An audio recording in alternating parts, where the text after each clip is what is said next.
My name is Ashley Chamey McNeil. I get to be your facilitator. I get to work with a wonderful set of folks who not only return to this space as participants every other month, but I get to design with and brainstorm with and really kind of think about what is the right way to shape and hold this space for you folks to gather and be able to share knowledge, deepen understanding, and kind of take that new knowledge and understanding back to your own practice. So I want to give a big thanks and shout out to Brooke Barker and John Gwen. And Julie Burke is our big convener and is the host from the Court Improvement Program. So Julie, thank you for making this possible for us and continuing to make it possible for us. We always start by being grounded in the mission. This is the mission, this is the purpose that this group wrote and revised and defined for itself, right? So we come back to this as our anchor point and as kind of like our launch pad every single time that we gather. So the purpose of this Montana ICWA community of practice is to foster meaningful, culturally humble collaboration among people who are involved and affected by ICWA in order to preserve and empower Indian families' connection to their culture. Okay, that's a really big anchor, and there's a lot of different ways that we can pull from this message and this purpose into our learning that we do together, right? So if you are maybe new to communities of practice, or if this is the first time that you've joined this community of practice, or it's been a minute, that's all good. You're welcome at any time, right?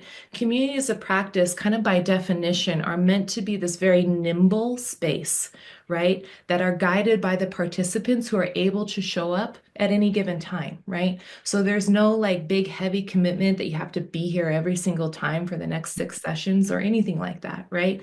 Rather that this is perpetually open and welcoming, right, for folks to pop in. So, again, we come together to learn and share with the big goal and the hope that you can then bring that knowledge back to improve your own practice and into your networks and your communities, right? So this slide that you see here is really just kind of a set of provocative bullet points that help ground the shape of what our community of practice is and kind of the definition of why we gather. So today, John, I think I'm like channeling all of your mountaineering and all of the hiking and the ways that you've been in the mountains and are going to be in the mountains lately, because that's a big theme of our slide deck today. But today, here's where we're going. Like here's our path right across the saddle. We start these meetings by remembering that there's a lot of good work happening and that there's a lot of good work that has happened already, that we get to stand on the shoulders of practitioners who have been really thoughtful and effective, right, in the way that they engage their communities and families. And so we call this the joy connection, because there's plenty to also be worried about, and that will always be present. But sometimes we just want to do a little plug and remember that there's really good and inspiring work out there. Brooke is going to have a short but sweet MICWA update for us, as we know that we are all probably keeping an eye and our stakeholders in that process. And then we'll kind of go back to our meeting from last time, which was in February. And I'll explain this more in a few minutes, but we're going to continue to upvote, if you will, or kind of whittle down to the top 2 issues that we started to define and crowdsource in our February meeting. Okay. And we're going to think about the way that power is embedded in these issues. And also the way that we all collectively and individually can also identify our own power within these issues. Okay. And that will take us to the end of our session today. All right. So let me close and stop sharing. And unless there's any questions, Brooke, I'll go ahead and pass it over to you for our MICWA update. Okay, thank you, Ashley. Good morning, everyone. I'm not sure that I've had an opportunity to be in a breakout with all of you. So I'm Brooke Barker Taylor.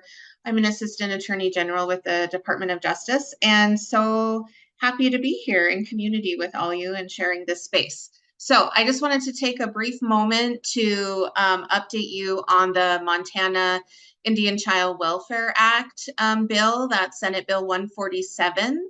That's currently in the legislature. Originally, Senate Bill 147, when that was introduced on the Senate side, had the big ask was to reauthorize the 2023 Montana ICWA that was passed, because as you recall, that had a sunset clause on it. So it said that the law was to terminate on June 30th of this year. So the sponsor was looking to remove that sunset clause. So the MICWA, as we refer to it, would be on the books indefinitely. But the bill, as introduced in the Senate, also included several amendments aimed to improve the child welfare system. Just to give you a few quick examples, one of the amendments was going to allow tribes and prospective guardians or adoptive parents to enter into what was termed heritage guidance plans to allow an opportunity to provide prospective parents resources to ensure that Indian children stay connected to their culture, community, tribe, and family. Another amendment was requiring courts to have status hearings every 60 days where an Indian child is not in a preferred placement. So to really focus on that diligence search piece. And then several other amendments were really just focused on that tribal state consultation piece to ensure that tribes and states and the department were continuing to consult at all critical stages throughout the case, including on permanency and when we get to the end of the case. So that was the bill that was introduced in the Senate. There was a hearing with the Senate Public Health, Welfare, and Safety Committee in January.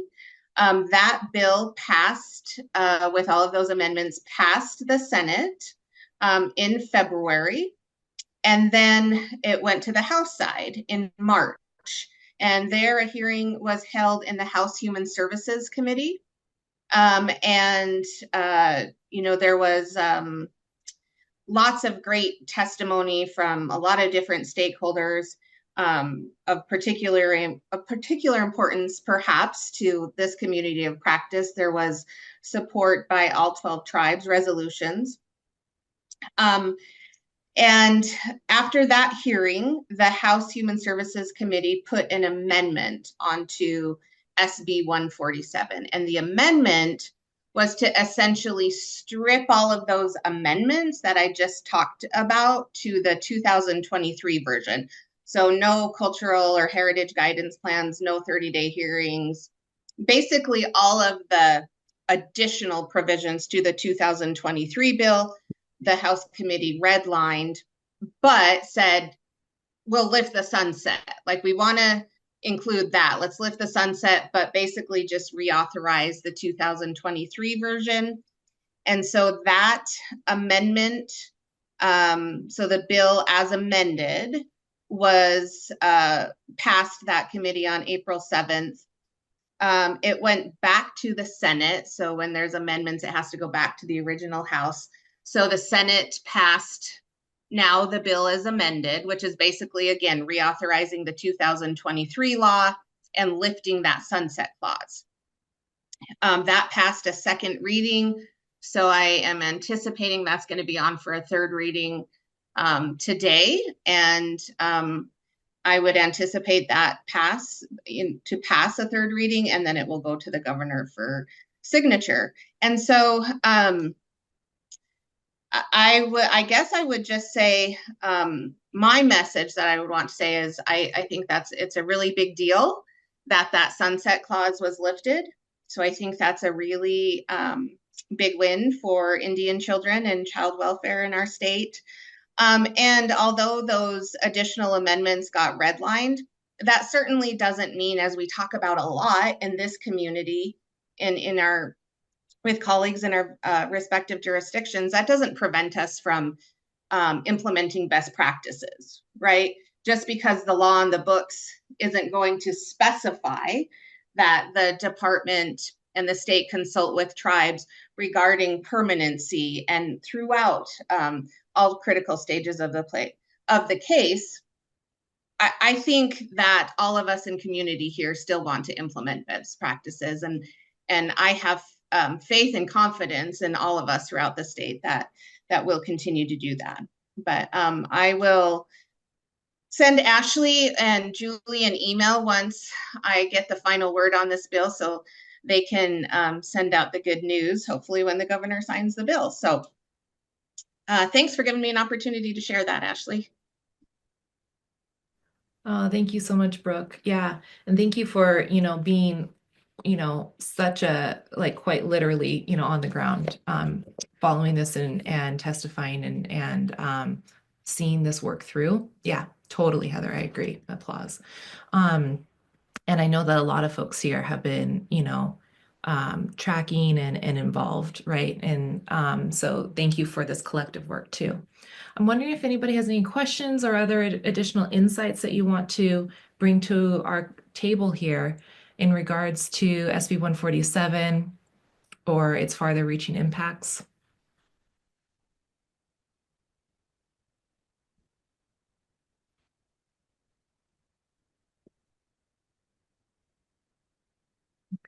Ashley, can I share just one more quick update? I didn't ask your permission to do this ahead of time, so I hope that's okay. It'll just take about 30 seconds. I thought this might be of that this group might be interested in this. So the bill, and I'm trying to look at the number for it. I thought I had it up, but anyhow, it's the bill that SB 224, excuse me, that creating the Indigenous Peoples Day. So that passed both the Senate and the House, and it was sent to enrolling, which means to be put in bill form. And so that's waiting to be signed by the governor. I think that's a really incredible bill that, at least personally, I'm really celebrating, and I think is an important recognition for the Montana legislature. So I think that really brought me joy, Ashley. No kidding. I'm so glad that you plugged that, Brooke. Um, because you're right, sometimes, especially lately, if there's a lot going on and it feels like a tidal wave, right, of like insurmountable stuff that's really hard to reckon with, and that the house might be on fire, right, as a friend of mine said a few weeks ago, and so we need to pay attention to that and also recognize, right, the ways that we're making inroads and the ways that we're kind of surviving the tidal wave, which pulls us straight. And if folks have questions or other insights or connections like Brooke just made, this is an open forum. You can pop it in chat or bring us back into this topic at any time. We're lucky that we have a pretty intimate crew today, and so there's plenty of space for that. All right. But because Brooke set us up with such a perfect segue, I want to go back into our idea and continued joy connection. Okay.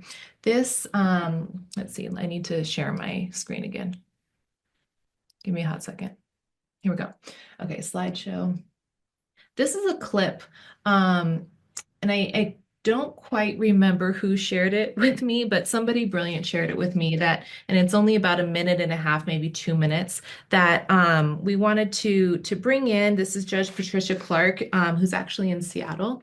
And this is a tiny clip from a larger documentary called Tough Love. So some folks here might be familiar with the work, with the documentary, and this will all be very kind of old media to you. But if this is your first time hearing about the documentary or seeing this clip, then I hope that you will be able to kind of like revel in the way that Judge Clark really kind of conducts her space and her approach to supporting families. So we're going to watch this clip, right?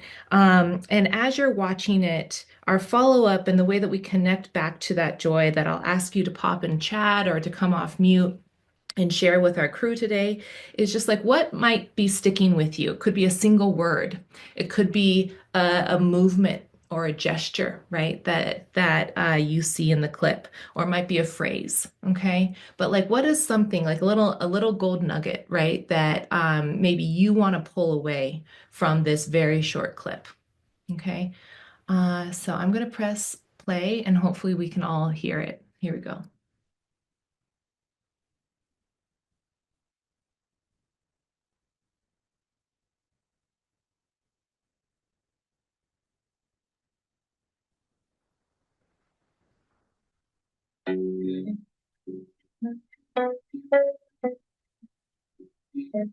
Great names to start trying to channel.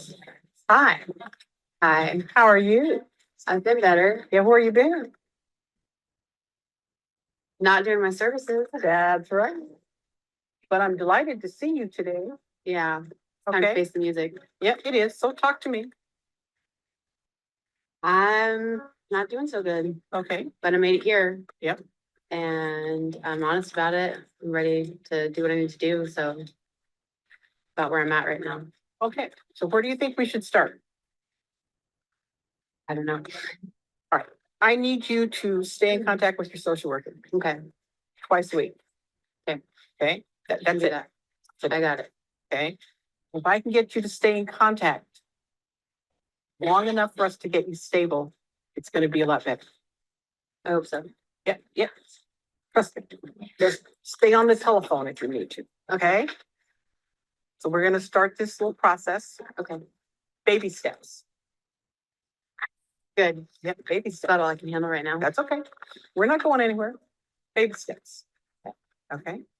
And one of those baby steps is to keep showing up here, even if it's bad. Okay. Okay. If you can get it together to keep walking through that door, we can get there. Okay. Okay. All right.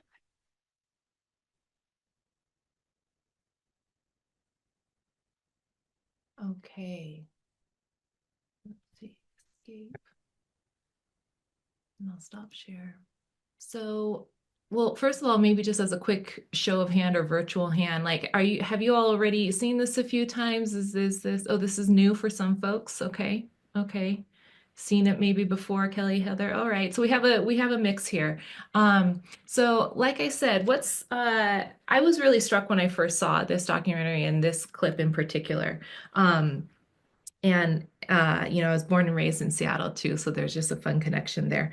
But what's striking you about this clip? And again, this is part of like how we reconnect to the good work and the joy of the good work that we know has already preceded us and that we get to stand on the shoulders of and carry forward into our future work together too.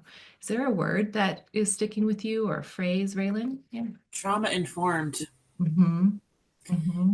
She allowed the birth mother to have it was open-ended questions, and just like she started with the phraseology that the mom had said, and then built on that. I thought that was fascinating. I might faint if one of our judges handled it like that. Yeah, yeah. Yeah, the phraseology was very striking to me as well. Yeah, a lot of we even, just like that simple pronoun use, right? Um, Vibe shift, right? Yeah. Julie, were you going to add something? For me, who's not really in this, I'm not a CPS or an attorney. It was just struck me that the judge was human, Mm, just in the way she engaged the woman from the very minute, like, how are you doing?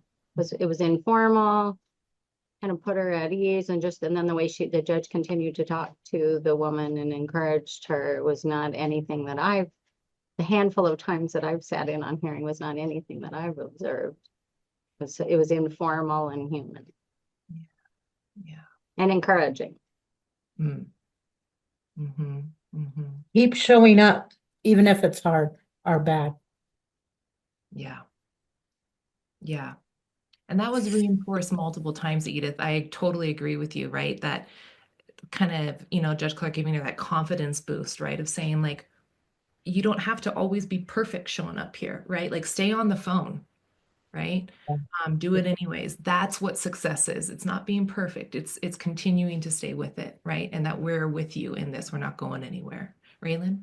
So I will say that while I would probably faint if any of our judges were like exactly like this, I will say that there have been positive changes in the 7 years that I've been doing this work and spend lots and lots of time in court.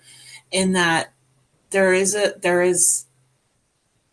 script, if you will, that judges are hopefully. I know our judges are reading of, and it's allowing parents to talk, like what can we help, or what do you need help from the department with? Are there barriers? Are there things that you feel like could be going better? And it also allows for the department to stand up, and sometimes, most of the time, those things aren't even happening on the stand. Like in our courtroom here in Custer County, um, the parents will talk, and then a lot of times I just stand up and talk at the podium, or I talk from the table. And so yes, it's on the record, but I'm not sworn under oath. It is dialogue, and it's dialogue on the record. And that element of it is so helpful for when we're not in the courtroom anymore, because I, as the worker, can reference it and say, remember when we were in court and Judge whoever said this, this, and this, and we had that dialogue. I still want to be doing that with you. We are still a team. And so I've appreciated that element of it. And when you go back into talking about ICWA and active efforts, all of it's documented. And if we're continuing to have those conversations, it just really helps for us to show the court and to show the parents we're really in this. Like, we want you to succeed no matter what happens. Yeah, that's right. Yeah. We're on the same side, right? Yeah, totally. Totally. Yeah. I agree. Yeah, when I was watching it, I liked that there was the other professionals sitting at the table with the birth mom and the dialogue that the judge had with her. My grandmother was a judge for the tribe here for many years, and I know that people who have had to be in court in front of her, she talked to him like was one of her kids or one of her grandkids or something. And I think that does go a long way. In my previous position as the ICWA social worker and having to attend court with parents that were incarcerated, um, everybody there really kind of forgot about the parent. Mm. And so they didn't really get to say anything. And so then when I talk with the parent afterwards, they were like, why did they say this? The concurrent plan and stuff, thinking that they were getting set up to fail. So engaging with those parents in that court setting, I feel is really important. Yeah. Yeah, that's beautiful. Thank you. I feel like you just pulled your grandmother into our community of practice here, Mara. That's beautiful. Thank you. Thank you. Yeah, that's great. We'll get a chance to kind of revisit this in a little while. But I think that this is one of those things. I watched the full length, but this clip, I mean, many, many times now. And it's pretty cool when you get something like another little layer each time you rewatch something. I know sometimes when you have a favorite book and every time you reread the book, you understand it differently, or you understand yourself differently. And so I'm just grateful that, Judge Clark unknowingly maybe has given us a little bit of that gift here today too. All right. So where we're going, right? I'm going to go back into my slide deck here. So for those of you who were at our February meeting, this will look pretty familiar. Okay. And I just want to give us a little bit of context to pull us forward as we, kind of pull forward and ride the energy that Judge Clark's video just gave us. But back in February, what we did is it was our first meeting of the new year of 2025, right? And so we were kind of setting our sight lines, if you will, right? We are kind of charting our path. up the mountain for the rest of 2025. And so one thing that we did is we crowdsourced what we wanted, what this community of practice, what this community wanted to kind of set its focus on, right? Define its own sightline. And we did that by crowdsourcing what folks thought were kind of the core or top issues or topics, ICWA related issues or topics that they thought most deserved this particular community's attention.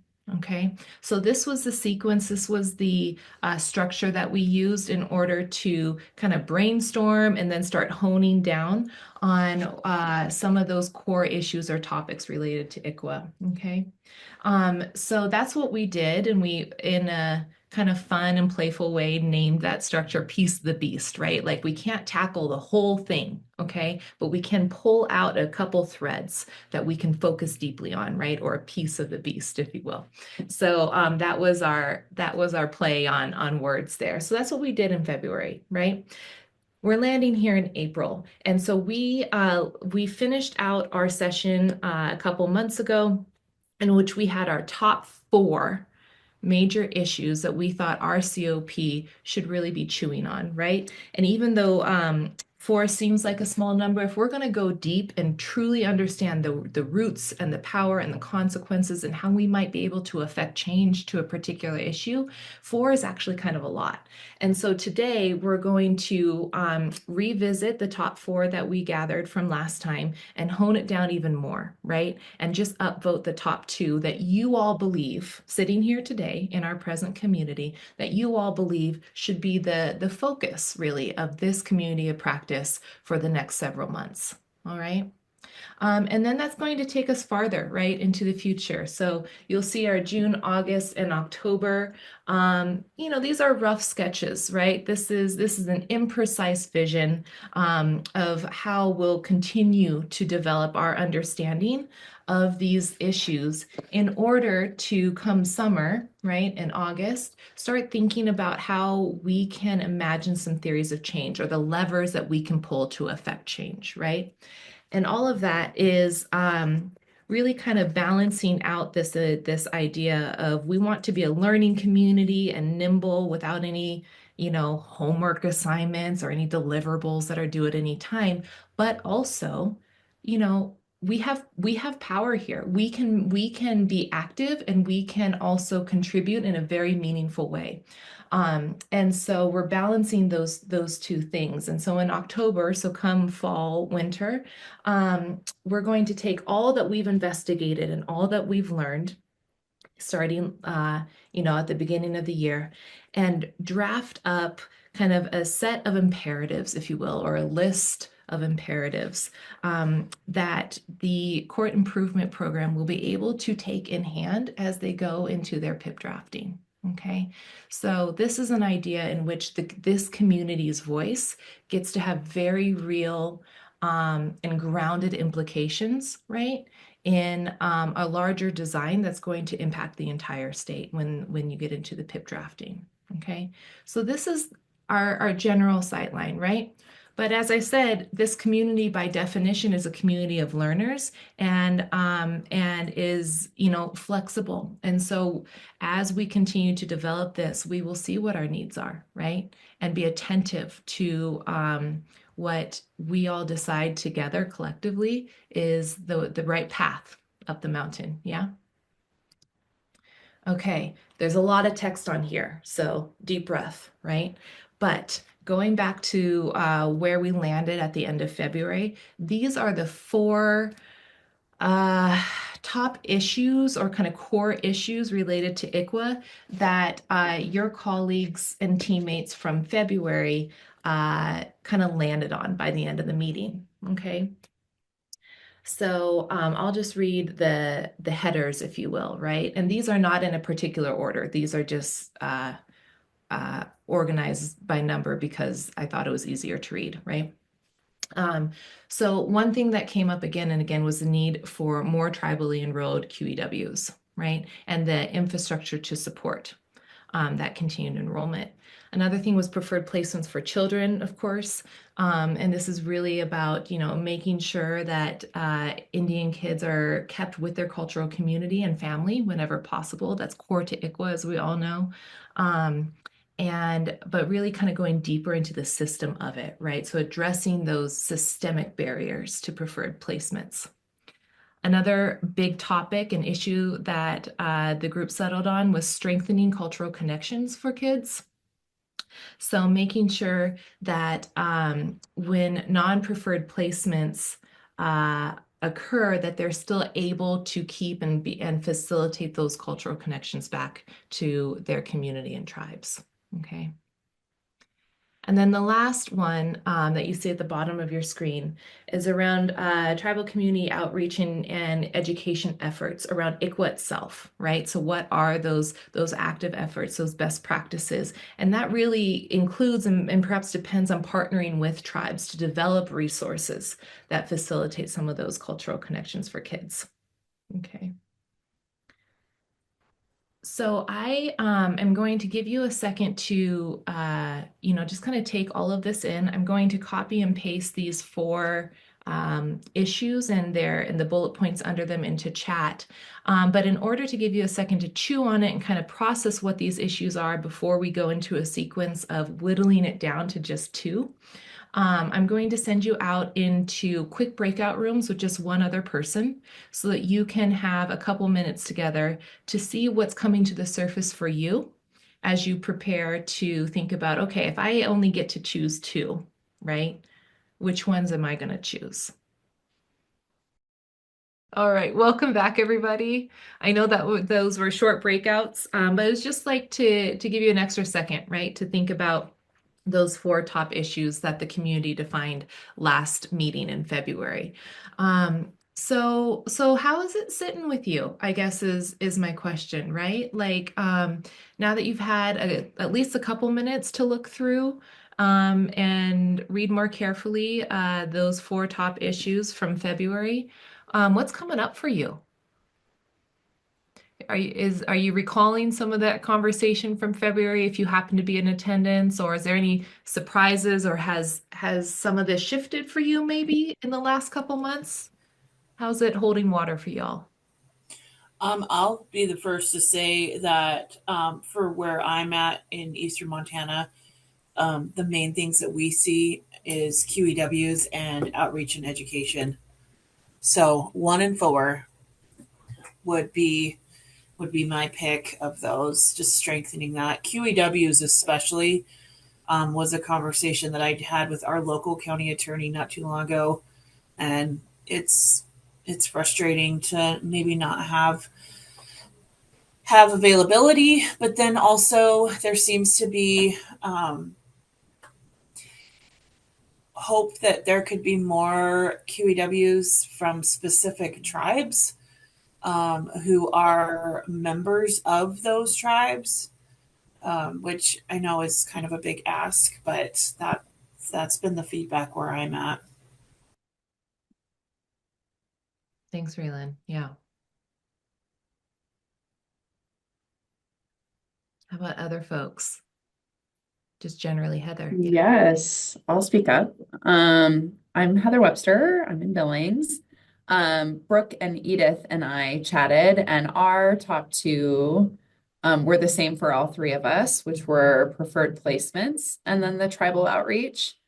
We just were talking about how both of those things seem to be really present for us right now, and how we can focus on those, and also the idea that under the tribal outreach, that then all of that sort of flows from there, hopefully, some of the other 3.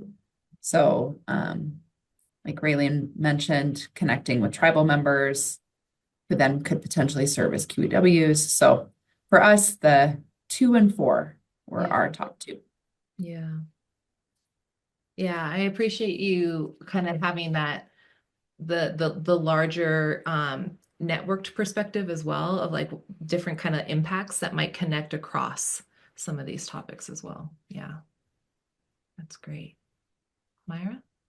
Um, we had both thought the same with not with Heather, but strengthening cultural connections and the community outreach and education.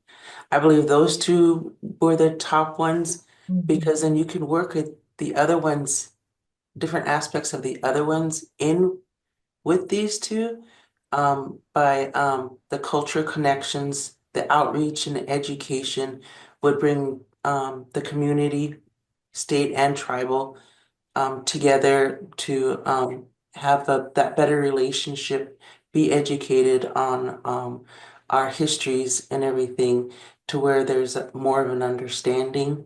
I think from there, then you'd be able to identify some more ICWA compliant placements and then possibly the QEWs from there.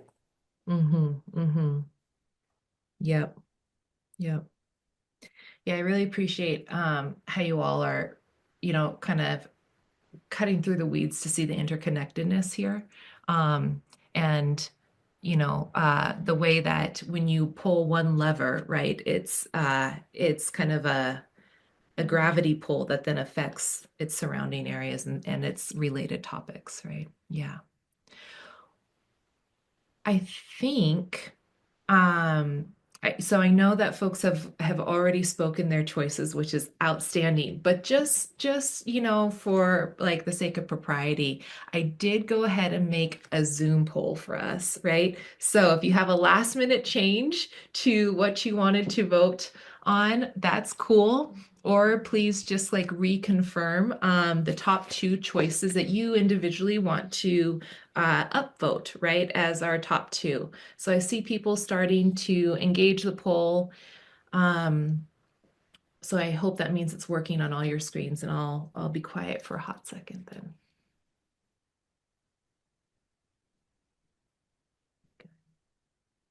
Ashley, sorry. Yeah, Brooke.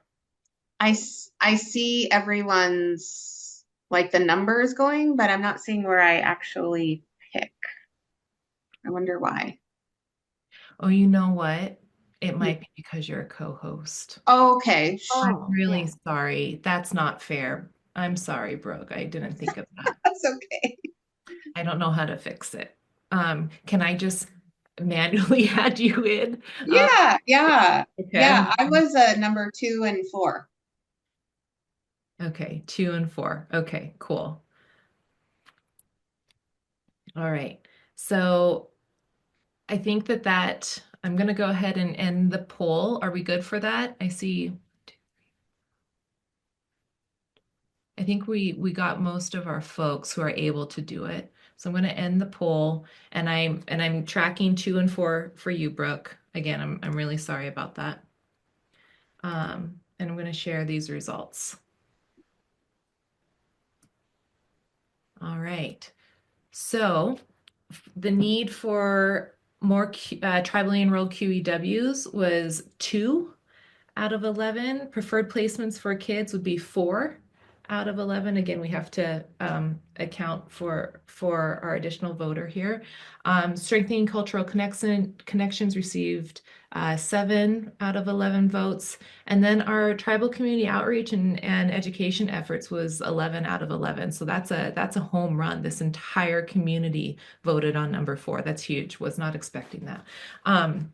Okay, and then it looks like our next one, our runner-up, is the strengthening cultural connections for children. Okay.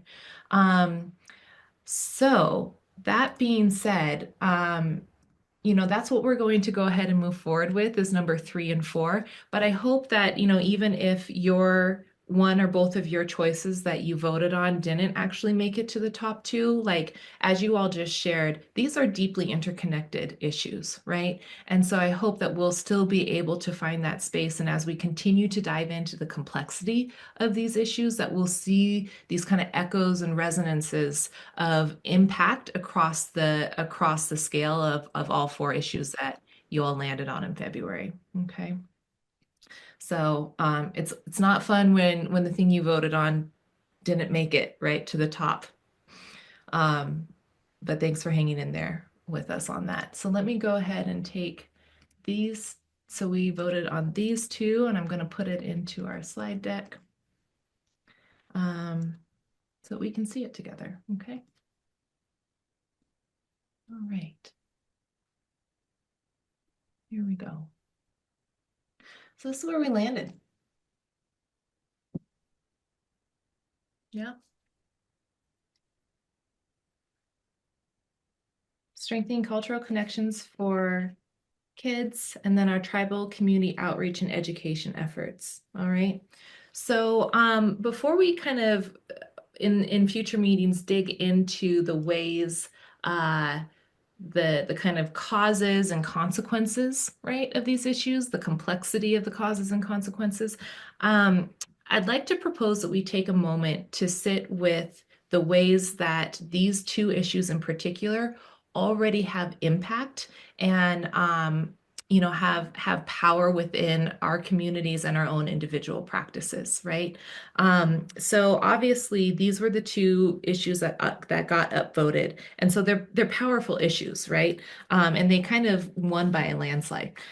So that's a really interesting aspect, and I'm wondering if we can consider how they have power and take a more what I call dynamic like power analysis approach to more deeply consider both of these issues before we go into thinking about where they come from. Yeah.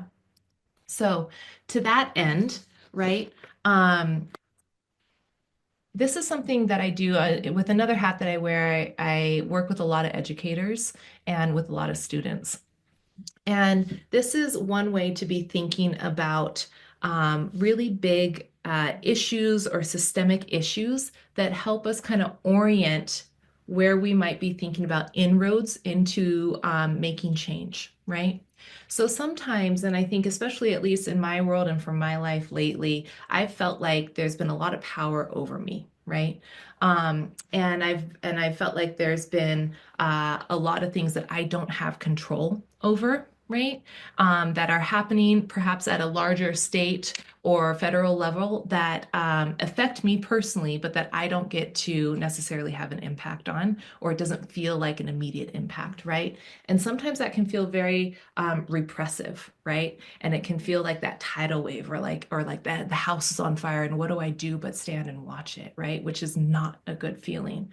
But the whole point of this dynamic power analysis is just to open it up for us to realize that power doesn't go just one way. It's not just one line, right? It's not just a single thread, but rather it's dynamic. It is full, right? And it has multiple kind of angles, right, that it operates through. So I'd like to propose that there's other ways to conceive of power, especially when we're engaging in these like pretty heavy or dense issues like the ones that you just nominated and upvoted, okay? So for instance, there's also power to, right, that I'd like us to consider. So the power to do something to shape or change your own world, right? Sometimes that might seem very small. Several months ago, we did a structure that was called 15% solutions, right? Where we thought about what is the little thing that I can do within my own realm of influence that might have an impact, right? Sometimes it's just using the we pronoun, making sure that we are communicating in many ways that we're on the same side, right? And that we're trying to ensure our community success. Okay, but that's even the small things that indicate a power to be able to do something. Likewise, there's this idea of power with, right? I would argue that we are activating this idea of power with even right now. So this idea of finding common ground, building collaborative strength, right? All of the learning and sharing that we do very intentionally here in this community of practice is one manifestation of how power with is made possible, right? Even in small spaces. And then the last one that I think it's overlooked a lot is this idea of power within, right? And that's not so much, it's different from power to, which is often a power to act, even if it's in a small way. But the power within seems to me a little bit more, almost spiritual, right? Or something, it taps into a belief. It taps into a core that goes deeper than being able to produce and make a list of actions done, right? And sometimes the reason why I want to include this idea of power within, even though it might be a little woo-woo for some folks, but stick with me. But the reason why it feels important here and in other spaces is because oftentimes the power within is the thing that fuels all the others. Okay. It can be the thing that counteracts the power over, right? That oppressive or repressive power that sometimes we don't feel like we can have anything to impact on, right? It's the thing that brings us into an understanding of what we have power to do or how we can be in community and collaboration to enact power with one another. So I just wanted to put that out there, right? So to that end, what we'd like to do in our last half hour together is to be thinking about how do we imagine the two top issues that we just upvoted, right, within this dynamic power framework. Okay, but don't worry, we don't have to go straight into it, right? So let's do a little practice round, okay? So I promised you that we could return to Judge Clark's wonderful clip from the Tough Love documentary. And so what we're going to do is we're going to rewatch this very short clip. But now I invite you to keep in mind those four types of power, right? The dynamic power framework: power to, power with, power over, and power within. Okay, and keep those center and top of mind as you rewatch this clip of Judge Clark's courtroom. Sound good? All right, here we go.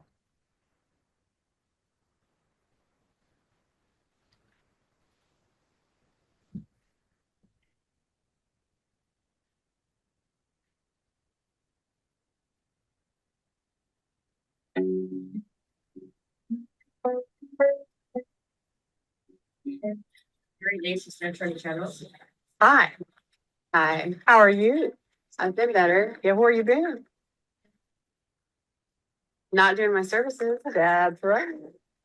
But I'm delighted to see you today. Yeah.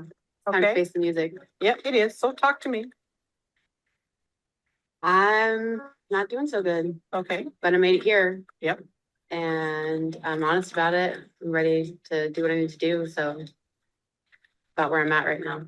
Okay. So where do you think we should start? I don't know. All right. I need you to stay in contact with your social worker Okay. twice a week. Okay. Okay. Can That's do it. that. I got it. Okay. If I can get you to stay in contact long enough for us to get you stable, it's going to be a lot better. I hope so. Yeah. Yeah. Trust me. Just stay on the telephone if you need to. Okay.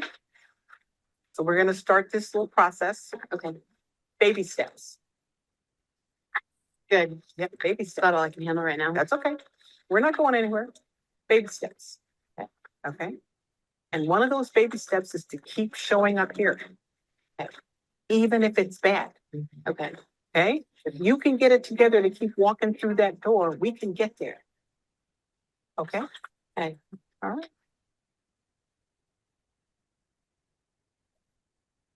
All right. So we got to just watch that interaction in Judge Clark's courtroom again. Now taking this new framework, right, of this dynamic power, and let me post it in chat so y'all can refer to it.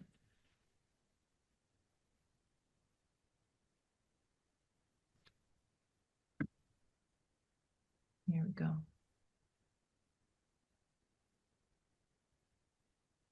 Okay. Just, kind of informally as a group discussion here, like based on, that little interaction that we just saw in the clip again, where did you see some of these types of powers emerging within that 2-minute clip, right? Where did you see perhaps power over being represented? This idea of coercive, repressive power, power that we don't have any control or impact on. Was that represented at all? I don't know about that, Ashley. That didn't strike me while I was watching it, but what did strike me is I felt like the dialogue from the judge with the parent was almost like the judge harnessing the parent's power within. Like she was really encouraging that. And I thought, but you know, even the parent on her own was saying, yeah, I'm facing the music. Like she was acknowledging that. So she was, I think, with the judge's help, harnessing that power within. And then I think the dialogue switched to like that power with, like, if you can do this, like use your own power, then we can do this together, like that collaborative approach, that power with. Yeah, yeah. I love that. How it can be activated, right? How these things, like even these types of powers don't exist singularly, right? Or in silos. Mm-hmm. Yeah. Julie, was there something you're off mute, but I don't know if there was something that you wanted to add. No? Okay. Yeah. John? So I missed it the first time, but when the judge was talking about baby steps, the woman kind of mumbled under her breath, "That's all I can do right now." Yeah. And to me, that seemed like a power to do something. The fact that she actually showed up, she clearly went out of her way to look respectable in the court. And then she said, "That's all I can do." So there was kind of an agreement about something that the young woman could do. Yeah. Yeah. It's a great detail. Thank you, John. The judge was really trying to parse out with mom what she can do. Obviously, when mom showed up and said, like, I'm here to face the music, that was an opportunity where, you know, she really was relinquishing that, judge, you can do kind of whatever you want. And the judge chose not to buy that. The judge chose to carry the conversation forward and talk about what mom was capable of doing. You know, if you can walk through this door, then we can support you. It was a very it was a very passive isn't the right word, but she was very much trying to define everything and choose her words in a way that put mom in control, even though I don't necessarily think that mom felt like she was in control, felt like she could be in control, probably doesn't feel ready to be in control. I think the judge was trying to empower her that small steps are better than no steps. And mom, I think, wanted to feel very defeated and wanted to act very defeated. And the judge was really trying to turn that on its head and plant that seed of power and being able to overcome where she is right now. Instead of buying the story of, you know, the drugs are in control or the mental health is in control, whatever was going on there, the judge really tried to turn everything she said back into one step. Just put one foot in front of the other. Just walk through the door. Trying to, in a way, identify the areas where mom could gain control over her circumstance, where she could exercise power over what she was going through. And then really trying to frame it, get away from this idea of we're out to get you, we're going to push you one direction or the other, we're going to punish you for what's been going on. She really very conscientiously stayed away from that and tried to make it, we're here to empower you and to support you, but really trying to make mom think about, how can I take charge here? Even though I don't think that's where mom thought that she could be and that she could do right in that moment. Yeah, yeah, totally. Yeah, it's a very complex scene actually that happened, right? And that was a beautiful breakdown, Valerie. Thank you. You said one phrase that it's really going to stick with me. You said that Judge Clark was really planting that seed of power, right? And Brooke, I think that reminded me of some of the good point that you brought up too, right? And just how remarkable actually that gesture is, and what is able to grow from that is pretty profound. Yeah. Kelly, you came off mute. Is there something that you want to add to this or? Yeah. I mean, I think Valerie said it so well, but I guess I would just want to reiterate this with an example too, where I currently have I'm a CASA on a case right now where a mom is well, she was ordered to do a psych eval. And on the one hand, she's like, yeah, I'll do it. She's very willing. She wants to get her kids back, has been working super hard at it. And at the same time, like they are, or she just, is also a little bit reluctant because she doesn't want that to be a barrier to her kids being returned and whatnot. And so, anyway, so like it's really hard. It's a real fine line and a delicate dance to go from that sort of like power over, like, because it's sort of from the mom's standpoint, she's basically being told she needs to do this, right? So, but, per Judge Clark and per the way that Valerie was even talking about it, like I think it's a skill to be able to sort of turn that into something that gives the mom power to do the things that she wants, that are going to help get her kids back, but doesn't feel like it's totally, lorded over her. I don't know if I'm saying that right, but it's just giving me thoughts about even just, how do I, as a CASA in working with the birth mom, really, speak with her about this is going to give you the power to bring, get your kids back and to be able to tell people that you are, you are well and you're doing well. And so like, I just feel like I need to figure out how to be as eloquent and as, I don't know. And Judge Clark just always did it so naturally. So I think it's just a wonderful thing for me to keep in mind, even as I'm working with families. That's beautiful. Thank you, Kelly. Totally. I don't know if you can see, but there are a lot of nodding heads on the screen.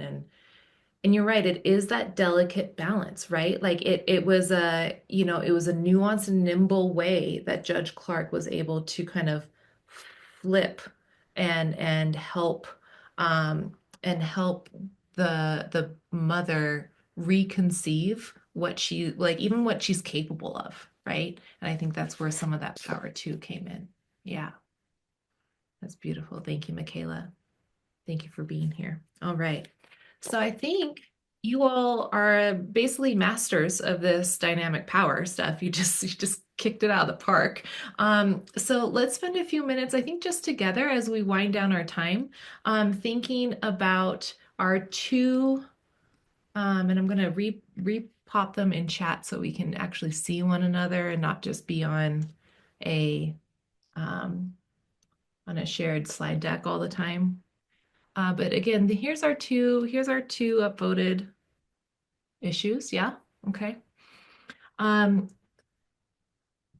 challenge to us, and I think it's not going to be too challenging, but let's spend a few minutes together thinking about the power, the dynamic power at play within these two issues.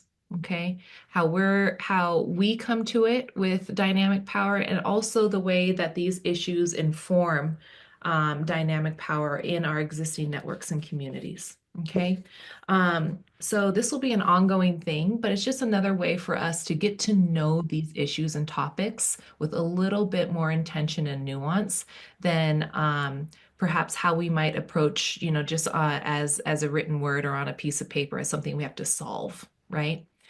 So instead of hopping straight to a solving mindset, let's first sit with different types of power that are in here.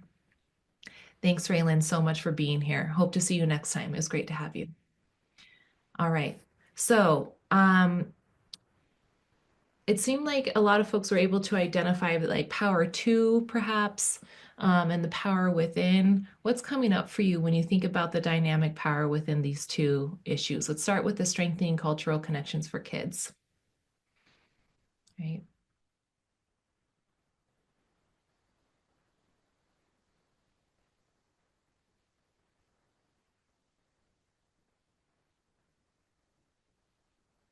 There's two ways to slice this, perhaps, or probably a lot of ways to slice this cake. But one thing that I think of is what happens when we are able to strengthen cultural connections to children? What powers are activated when we are able to do this, right? So what kind of power is enacted, for example, looking at the second bullet point, when we work and are successful at ensuring that non-preferred placements are actively facilitate cultural connections, right? And ongoing relationships back to the child's tribe and family, right? And roots. What power is activated when we're able to do that? I think that it starts with power to, so I'm thinking about my little nephew. He's 2, but I've had him since he was born. Um, so he's both Salish and Kootenai. Um, I'm Kootenai. His mom is Salish, and so they do have a relationship with each other. So he's learning both sides, and I when I see him and he's doing these things, he's more strong mentally.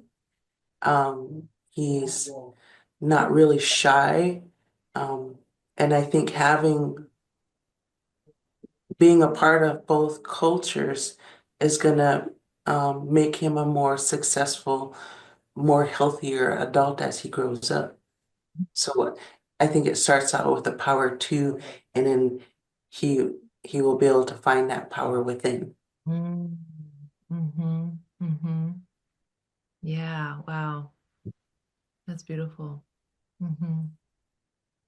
That's interesting, where sometimes we have to see the ability, which, I'm guessing, Myra, you also make possible, right? Like that, like can help make visible those connections to for your nephew to even be able to say, hey, I have the power, right, to own these identities, for example, right? Which then builds this warmth and this fire and this energy of the power within to continue on, right? In doing that work. Yeah. Yeah. Hey, Jennifer, good to see you. Thanks for joining us. Yeah. Sorry I'm late. I was on a call. All good. All good. Yeah, we're just happy to have you here. Yeah. Um, what about this idea? And we can kind of flip back and forth. Jennifer, you can see hopefully in the chat, we upvoted from last time. We landed on the top 4 issues, and then this group did a poll and some discussion, and we upvoted these 2 issues as the top 2 amongst those 4.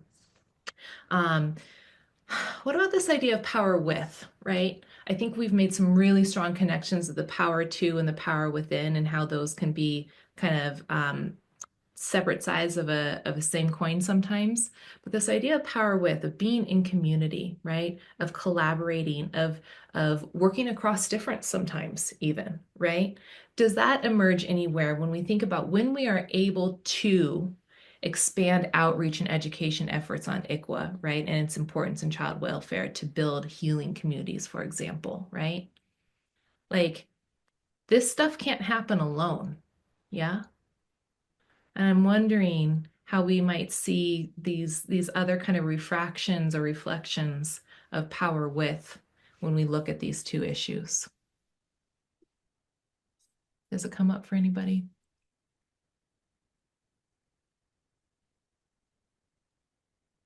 I guess from my perspective, Ashley, the power with, I guess I'm just really simplifying it, but it has to just start with a discussion from my perspective. Just, and very open-ended discussion with, for example, our tribal partners, where we're not trying to dictate even what that discussion is maybe going to look like, right? We're sharing power with our tribal partners to say, well, you tell us what you think about this. Yeah. What does this look like? And then maybe then we can kind of travel together along a path, but I think it just has to start with talking and listening more so from my perspective. Mm-hmm. Mm-hmm. Yeah, absolutely. I really appreciate that, Brooke, because it makes me think of how, um, I think at least for me and the way, I've been educated and the social structures that I grew up in, right? That might feel like this idea of deep listening and really prioritizing that in some spaces might feel like you're ceding power, right? And that it won't be as effective or something, or that you're giving away the ability to make change or act down the road or something, right? Um, and I think the way that you just so nicely framed that was, no, actually, this is how we make change together, is by being in this deep kind of collective strength building, which absolutely requires that deep listening, absolutely requires maybe not your ego. When I say your, I don't mean you, Brooke, but I mean a collective us, right? Um, but really kind of moving beyond um, the lens that you bring singularly to perhaps a collective space, right? And trusting that you're going to come out stronger on the other end. If you do, that's hard. Valerie, I saw you come off mute. I think we already see that same philosophy in two other legal forums.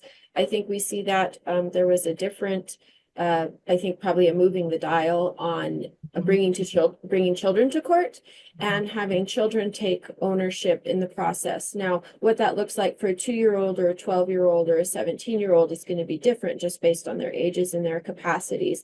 But there's been really this transition away from the kind of this children should be seen and not heard kind of idea, this lack of trust that children aren't going to know what's good for them, towards this movement about children need to be part of the process. They need to have age and development appropriate knowledge, and that there is a meaningful way in which children can be heard and participate in the process while still allowing for, based on the individual development of the child, space to make educated decisions about what the child may or may not need. A 12-year-old may be able to articulate in a very concrete way precisely what they want and have well-founded reasons for what they want.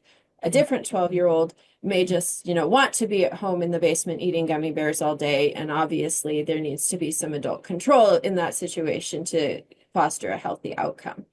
I think we also see that when you're dealing with certain addiction communities and allowing those people to participate in the process, whether it's, the homeless encampment and working with the people inside the encampment to clean up, to pick trash. It gives them purpose. It gives them ownership. It gives them an opportunity to do something more broadly considered socially productive. And it's a way to show you still have value, you still have meaning, you still have control in your life to make improvements in your environment. And I haven't had as much training in that venue, but I think we see it in those circumstances as well. Again, where the treatment, the healing is being led by the people that society or the government or prosecution thinks need to be healed. And it's just when there's more ownership on tell us how to do that, what is meaningful for you, what is meaningful for your community amongst your peers, you end up crafted with a more successful recipe that people want to move forward and they want to work on instead of just being told what to do or have decisions made for them. Yeah, yeah. Mm-hmm. Yeah. So listening pops up once again, even in those in that scenario, right? Yeah. Where somebody, and I'm glad that you really emphasized at the end there, Valerie, around that dynamic of healing. And it does need to be a collaborative effort, but there's also a clear leader, right? And it's the person who who wants to go through healing, right? And that's a journey. Yeah. Yeah. It's great. Hi, Jason. Hello, sorry, had to take another call. You're good. You're Just good. came back. Is the meeting over? Almost. We're wrapping up, but Oh, good, we're glad good. to have you. Thanks for rejoining. And yeah, this is a flexible space. So thanks for being here. Was there anything Yeah, yeah. that popped into mind that you wanted to share in terms of, just how these two issues that we upvoted are landing with you, or where you see different kind of forms of power being activated or potentially activated in these two issues?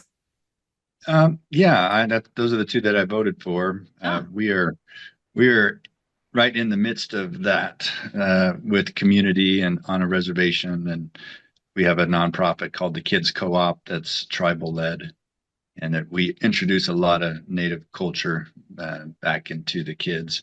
We have two farm to school grants, one from USDA and one from First Nations Development Institute.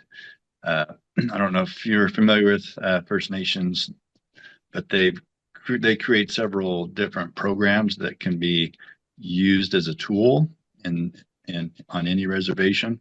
So one of their new tools is this native farm to school. It's a planning document for schools, and it looks at 6 focus areas to with the goal of integrating more Native American education and experiences into the school system. mm-hmm, So mm-hmm. that's Cool. that's what we're doing here. We're in Ronan, Montana. We have a great building, community center. We've worked with the Tribal Education Department under the SAMHSA grant with after-school activities. We have native dancing, native drumming, boxing, probably about 10 different services that we do on and off over the last 13 years. Yeah, yeah. Jason, could I ask you a question about that program? First Nations generally tends to be more of a Canadian term. I'm just curious where this program is out of. I think their head office is in Colorado Oh, okay. for United States. I'm not sure too much about Canada, but I That's am such a nice Canadian too. idea for these kids to get them, reconnected with the earth and to see that Yeah, they can produce something that they can actually eat. yeah, we got a really cool project right now. It actually involves 5 different programs that will work with the students and the schools. And the ultimate goal is to create food sovereignty for their town, for their community. So it's using a lot of existing tools. 2 of them are from First Nations Development Institute. One of those 2 is connected to a grant that we have with them. Um, but it's pretty intense, and it starts by kind of having a collective impact vision. You have to have a plan. Mm-hmm. You gotta have a plan. So we teach the students about that and collective impact and cooperation. And that's been one of our missions within the Kids Co-op. But really empowering and encouraging and mentoring the youth to help us achieve a big community need. That's great. Wow. I can't wait to look it up. I have it on my notes. That's wonderful. I hope that you are able to come to our next meeting in June, Jason, because it would be Yeah, great to definitely. hear about all yeah, this We're is on the right track. We're all yeah, on the same yeah. page. I thought too, it'd be nice too to just for other kids, non-native, to kind of get reintroduced to their culture as well. It's such an important piece to give every child hope and meaning. And, seems like we're lacking that as well, just helping even the non-natives connect with their culture. And it could be something that the kids can do together and really make it fun and exciting, learning different parts of the world Yeah. like that. That's great. I'm really think as we we'll have to be keeping track of, as we dig into these issues more, we're going to find these little pockets like what you just described for us, Jason, of like folks who are already addressing and like doing really cool projects and works and have been awarded grant, monies in order to do this work that is already addressing these issues, right? And like we're farther along perhaps than what we may initially feel or think. And so I'm really glad that you brought that as an example of like, yeah, we're in it and this is what we're doing. And we've been doing it for 13 years, you know? Yeah. It's really empowering actually to hear. So thank you. Believe it or not, y'all, we're at like quitting time already. Okay. So I'm going to go ahead and bid you adieu. This was wonderful. I could have stayed here for another half hour just listening and kind of processing some of these dynamics with you. But we will have a chance to do so at our next COP meeting, which is going to be Thursday, June 19th. Same time, same space, right? So we meet I think it's the third Thursday every other month at 9 to 10:30 on Zoom, right? And so if you have any questions, go ahead and reach out to Julie or myself. Julie and I are in constant contact. And that's Julie's email right there. And please invite folks. As I said at the beginning of this meeting, this is a nimble space. It's a learning space and it's a nimble space. So if you can't make every meeting or if you can only make 30 minutes, all of that is good, right? And you are always welcome here, as well as anybody else that you think would enjoy some of this community. Okay, so thank you so much for hanging out. It was a wonderful session. I appreciate you all, and I will cross my fingers that I see you next time. Take good care.